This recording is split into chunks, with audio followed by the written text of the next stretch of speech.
নড়াইল সদর উপজেলায় বাসনা মল্লিক নামে এক ইউপি সদস্যকে সংঘবদ্ধ ধর্ষণের পর হত্যার অভিযোগে মোহাম্মদ ফারুক মোল্লা বয়স ৫০ নামে একজনকে আটক করেছে পুলিশ। শনিবার ২৮ ডিসেম্বর ভোরে মাগুরার শালিখা থানার হরিশপুর গ্রাম থেকে তাকে আটক করা হয়। আটককৃত মোহাম্মদ ফারুক মোল্লা সদর উপজেলার দৌলতপুর গ্রামের মোহাম্মদ ওসমান মোল্লার ছেলে। নিহত বাসনা মল্লিক নড়াইল সদরের মাইজপাড়া ইউনিয়নের সংরক্ষিত ১-২-৩ নং ওয়ার্ডের মহিলা সদস্য মেম্বার এবং ওই ইউনিয়নের পোড়াডাঙ্গা গ্রামের নেপাল মল্লিকের স্ত্রী।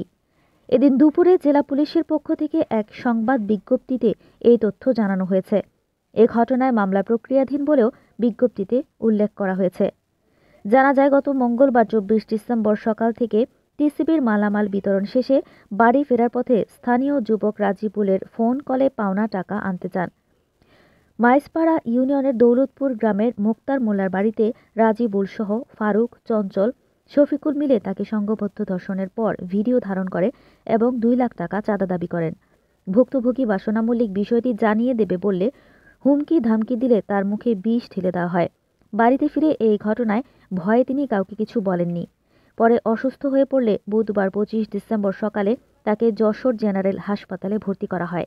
এ সময় তিনি ছেলে রিঙ্কু মল্লিকের কাছে তার উপর নির্যাতনের বর্ণনা ও জড়িতদের নাম বলেন। পরে চিকিৎসাধীন অবস্থায় বৃহস্পতিবার ২৬ ডিসেম্বর রাতে তার মৃত্যু হয়।